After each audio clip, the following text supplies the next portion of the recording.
Friends, Polur food கிளப்பில் இன்றைக்கி என்ன நம்ம பார்க்க போகிறோம்னு பார்த்தீங்கன்னா, மரவள்ளி கிழங்கு வச்சு நம்ம ஒரு வடை பண்ண போகிறோம். டிஃப்ரெண்ட்டாக இருக்கும் இந்த ரெசிபி. நீங்கள் ட்ரை பண்ணி பாருங்கள் கண்டிப்பாக. இந்த மரவள்ளி கிழங்கு பார்த்திங்கன்னா இந்த மாதிரி இருக்கும். நான் தோலெல்லாம் எடுத்துட்டு நல்லா கழுவிட்டு 2-3 வாட்டி கழுவிட்டு இந்த மாதிரி சீவி வச்சுருக்கேன். ஒரு 1/4 கிலோ மரவள்ளி கிழங்கு எடுத்துருந்தேன். அதுக்கு தேவையான அளவுக்கு புழுங்கல் அரிசி, இட்லி புழுங்கல் அரிசி 400 கிராம் அளவுக்கு ஊற வச்சுருக்கேன். ஒரு 2 மணி நேரம் முன்னாடியே ஊற வச்சுட்டேன். கடலப்பருப்பு கொஞ்சம் ஒரு 5 to 6 டேபிள் ஸ்பூன் அளவுக்கு ஊற வச்சுருக்கேன் தனியாக. ஒரு 10 பல்லு பூண்டு, ஒரு 6-7 காஞ்ச மிளகா, உப்பு, மஞ்சத்தூள் தேவையான அளவு. இப்போ இந்த மரவள்ளி கிழங்கு நல்லா தோல் எடுத்துட்டேன். இப்போ இந்த மாதிரி எப்படி சீவறதுன்னு காட்டுறேன். ஒரு சீவரதை எடுத்துக்கோங்க இந்த மாதிரி. இப்போ இது கிரைண்டரில் போட்டு தான் நம்ம இதெல்லாம் சேர்த்து அரைக்க போகிறோம். கொரன்னு அரைக்கணும். இப்போ இது கிரைண்டரில் அப்படியே கட் பண்ண முடியாது, கொஞ்சம் கஷ்டமாக இருக்கும். ஸோ இந்த மாதிரி இப்போ நீங்கள் பஜ்ஜி சீவரத்தில் கூட சீவிட்டு நீங்கள் கிரைண்டரில் போட்டிங்கன்னா ஈஸியாக இருக்கும். பாருங்கள், இந்த மாதிரி சீவிட்டிங்கன்னா இந்த மாதிரி சீவி நம்ம கிரைண்டரில் போட்டோன்னா மசியறதுக்கு ஈஸியாக இருக்கும். அதுக்காக தான் இந்த மாதிரி சீவிருக்கேன். ஸோ இப்போ இதை எப்படி பண்ணுறது நம்ம பார்க்கலாம்.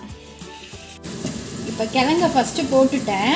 இந்த பாருங்க, இந்த மாதிரி நைஸ் ஆகிடுச்சு. நான் சீவி வச்சுருந்த கிழங்க போட்டு இந்த மாதிரி நைஸ் ஆகிடுச்சு. இப்போ நான் ஸ்டாப் பண்ணிவிட்டு நான் சொல்லியிருந்தேன்ல, காஞ்ச மிளகா, பூண்டு, உப்பு, மஞ்சள் போட்டு ஒரு 2 சுற்று சுற்றிட்டு இது நல்லா அரைஞ்சதுக்கு அப்புறம் தான் அரிசி போடணும். இப்போ நான் காட்டுறேன், அரைச்சிட்டு உங்களுக்கு காட்டுறேன். காஞ்ச மிளகா உங்கள் காரத்துக்கு எவ்வளோ வேணுமோ அதுக்கேற்ற மாதிரி போட்டுக்கோங்க. நான் 6 காஞ்ச மிளகா போட்டிருக்கேன். ஏன்னா பசங்கள்லாம் சாப்பிடுவாங்கன்றனால கொஞ்சம் கம்மியாக போட்டிருக்கேன். உங்களுக்கு வேணுன்ற அளவுக்கு போட்டுக்கோங்க. இப்போ காஞ்ச மிளகா, பூண்டு, உப்பு இதெல்லாம் ஓரளவு மசிஞ்சிருச்சு. இப்போ இந்த ஸ்டேஜில் நம்ம சொன்ன 400 கிராம்ஸ் அளவுக்கு இருக்கிற புழுங்கல் அரிசி நான் போட போகிறேன். இப்போ இந்த அரிசி போடுறப்ப சுத்தமாக தண்ணியே இருக்கக்கூடாது. தண்ணி ஃபுல்லாக இருத்துருங்க. ஏன்னா அப்போ தான் வடை நல்லா தட்டி போடுறப்ப நல்லாயிருக்கும். சுத்தமாக தண்ணியே இருக்கக்கூடாது. இப்போ இந்த அரிசி போட்டுட்ட உடனே எப்படி எடுக்கணும்னா கொரன்னு எடுத்துக்கணும். நல்லா நைஸாக மசிஞ்சிடக்கூடாது. தண்ணியே இல்லாமல் இப்போ நான் அரிசி போட்டிருக்கேன். ஓரளவு நல்லா கொரன்னு ஆகிட்டு அதுக்கப்புறம் நான் உங்களுக்கு எடுத்துகிட்டு எப்படி எந்த பதத்தில் எடுக்கணுன்றதை காமிக்கிறேன். நிறைய போட்டிருக்கனால கிரைண்டரில் போட்டு இந்த மாதிரி ஆட்டி பண்ணுறேன். சப்போஸ் நீங்கள் கம்மியாக பண்ணுறதுனாலும் மிக்சிலே போட்டுக்கலாம். சில டைம் கட் பண்ணி கூட போடுறதா இருந்தாலும் நீங்கள் மிக்சியில் ஒரு சுற்று நல்லா கடகடன்னு அரைச்சிட்டு அப்புறமா இந்த மாதிரி போட்டிங்கனாலும் நல்லாயிருக்கும். மரவள்ளி கிழங்குல சிப்ஸ் தான் நிறைய சாப்பிட்டு பார்த்துருப்பீங்க. இது இந்த மாதிரி வடை செஞ்சு பார்த்திங்கன்னா ஒரு டிஃப்ரெண்ட்டாக இருக்கும். இப்போ பாருங்கள், கரெக்டான பதம் இது. நல்லா கொரன்னு இருக்குது பாருங்கள். இந்த ஸ்டேஜ்லேயே எடுத்துடணும். இப்போ மாவு இந்த மாதிரி கொரன்னு அரைச்சி எடுத்திருக்கேன். பார்த்திங்கன்னா நல்லாயிருக்கும். இப்போ இதில் சில ஐட்டம்ஸ் ஆட் பண்ணணும். என்னென்னா, இப்போ நம்ம ஊற வச்சுருக்க கடலப்பருப்பு தண்ணி இருத்துட்டு வெறும் கடலப்பருப்பு அப்படியே போட்டுருங்க. இப்போ இதுக்கு தேவையான அளவு கொஞ்சம் தண்ணி விட்டே அரைங்க. உங்களுக்கு அப்புறம் அரையாமல் இருக்கும். கொஞ்சம் லைட்டாக தண்ணி ஊற்றி கிரைண்டர் கழுவி அந்த தண்ணி கூட கொஞ்சம் கடைசியாக ஊற்றிக்கலாம். இப்போ நம்ம ஊற வச்சுருக்க கடலப்பருப்பெல்லாம் போட்டுட்டேன். கொஞ்சோண்டு ஒரு சிட்டிக்க சோடா உப்பு போடுறோம். இப்போ இந்த இதுக்கு தாளித்து கொட்டணும். கடுகு, உளுத்தம்பருப்பு, கருவேப்பிலை, பூண்டு போட்டிருக்கனால பெருங்காயம் தேவையில்லை. சப்போஸ் பூண்டு பிடிக்காதவங்க பெருங்காயம் சேர்த்துக்கலாம். இப்போ ஒரு கடாயில் எண்ணெய் வச்சுருக்கேன். இந்த எண்ணெய் காஞ்சதுக்கப்புறம் கொஞ்சம் கடுகு,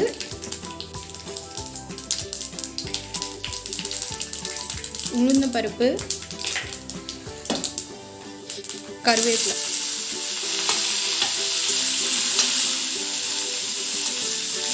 இந்த உளுந்தம்பருப்பு நல்லா செவந்துட்டதுக்கப்புறம் இதையும் இந்த தாளிச்சதை அப்படியே மாவில் கொட்டிக்கலாம்.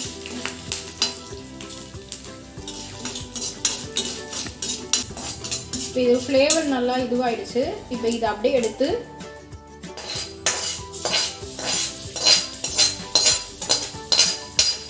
எண்ணெய் ஊற்றி வச்சுருக்கேன்.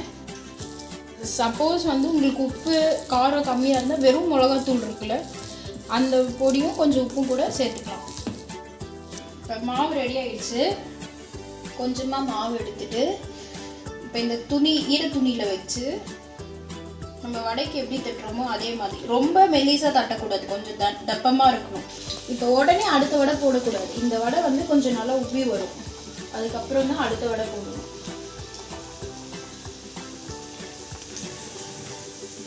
பாருங்க, இப்போ இந்த வடை உப்பிட்டு பாருங்க. நல்லா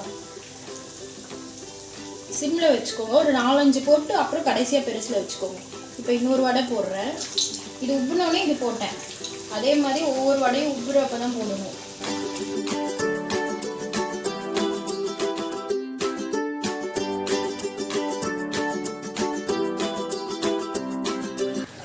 கோல்டன் ப்ரௌன் கலர் சொல்லுவோம்ல, அந்த கலர் வந்துடுச்சு. ஸோ இது இந்த ஸ்டேஜில் எடுத்து